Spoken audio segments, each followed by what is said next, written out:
నమస్తే. ఎన్నో విషయాలు ఆధ్యాత్మికంగా మెగానైన్ భక్తి ద్వారా మాట్లాడుకుంటూ ఉన్నాం. పంచతంత్ర కథల శీర్షిక మొదలై చాలా కాలమైంది. మీ నుంచి కూడా మంచి స్పందన వస్తుంది. ఇంకా చాలామందికి ఈ కథలు, ఈ విషయాలు చేరాలి అని మనస్ఫూర్తిగా కోరుకుంటూ, గతంలో మనం మిత్రలాభం, మిత్రభేదానికి సంబంధించిన శీర్షికలు కంప్లీట్ కావటం జరిగింది. విగ్రహం మొదలుపెట్టాం, 3 కథలు కంప్లీట్ అయ్యాయి.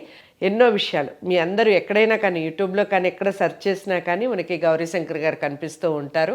మనందరం గర్వించదగ్గ వ్యక్తి అని చెప్పొచ్చు.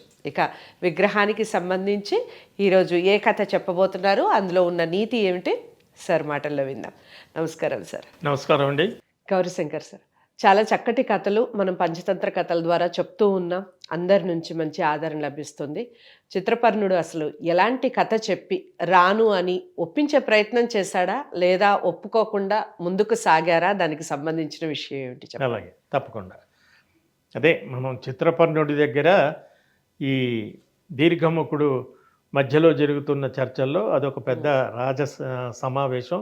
ఆ సభలో అరుణముఖుడు అనేటువంటి ఒక పక్షిని దూతగా పంపాలి యుద్ధం ప్రకటించడానికి అనే ఒక నిర్ణయానికి వస్తారు.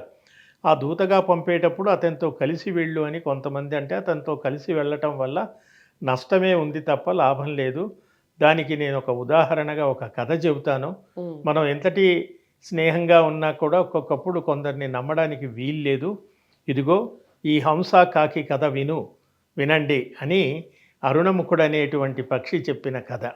ఈ కథ ఏమిటంటే, పూర్వం ఉజ్జయిని నగరం, అక్కడ కొన్నిటికి పేర్లు ఇస్తారు, కొన్ని కథలకి పేర్లు ఉండవు.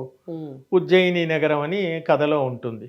ఆ ఉజ్జయిని, ఇప్పుడు కూడా మనకి ఉజ్జయిని ఉంది కదా, ఉజ్జయిని నగరంలో అది పూర్వం విక్రమాదిత్యుడికి కాళికాదేవి ప్రత్యేక, కాళిదాసు, భోజరాజు, ఇవన్నీ గొప్ప గొప్ప చరిత్ర ఉన్నటువంటి ప్రదేశం అది.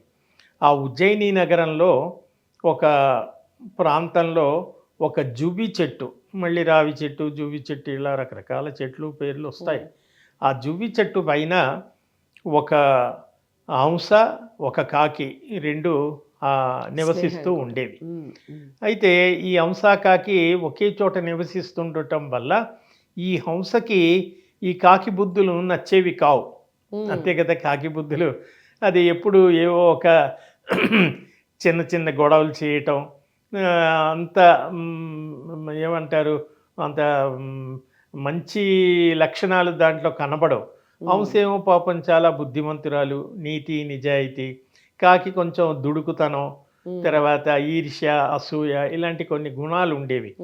హంసకి కాకి గుణాలు నచ్చకపోయినా మరి ఒకే చోట ఉన్నప్పుడు ఇంకా తప్పదు కదా, స్నేహంగా ఉన్నాయి. అంతే కదా, మనం ఇరుగు పొరుగున ఉన్నప్పుడు మన పొక్క వాళ్ళు అంత బాగా నచ్చకపోయినా ఇంకా మనం తప్పని పరిస్థితుల్లో వాళ్ళతో సర్దుకుపోయో ఏదో రకంగా ఉంటాం. అంత మాత్రాన వదులుకొని ఎక్కడికి వెళ్ళలేవు. అలాగే హంస కాకి అలా కలిసిమెలిసి స్నేహంగా నటిస్తూ ఏవో రోజులు గడుపుతూ ఉంటాయి. కాకి కూడా హంసతో బాగానే ఉంటుంది, హంస పైకి బాగానే ఉంటుంది. అప్పుడప్పుడు కొన్ని గుణాలు నచ్చనప్పుడు నువ్వు ఇది మార్చుకో అని హంస చెబుతుంది, కానీ కాకి మార్చుకోదు. ఇలా రోజులు గడుస్తున్న రోజు, ఒకరోజు ఆ చెట్టు దరిదాపుల్లో నుంచి మిట్ట మధ్యాహ్నం ఒక బాటసారి వెళుతూ ఉంటాడు. బాగా ఎండగా ఉంది, అతను ఏదో పొద్దుటి నుండి ప్రయాణం చేసి వచ్చినట్టున్నాడు. బాగా అలసిపోయి డస్సిపోయి ఉన్నాడు.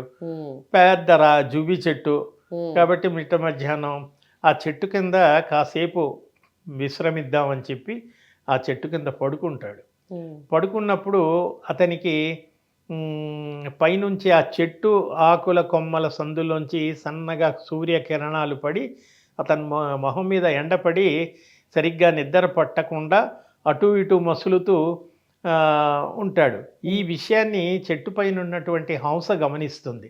అయ్యో పాపం, అతను ఎండ పొడ పడుతోంది కాబట్టి అతని నిద్ర పోలేకపోతున్నాడు అని చెప్పి హంస తన రెక్కల్ని బాగా విప్పారి తీసి ఒక కొమ్మ మీద వచ్చి సరిగ్గా అతని మొహం మీద నీడ పడేటట్టుగా ఒక గొడుగులాగా ఆ కొమ్మ మీద కూర్చుని రెక్కలు విప్పి నీడనిస్తుంది.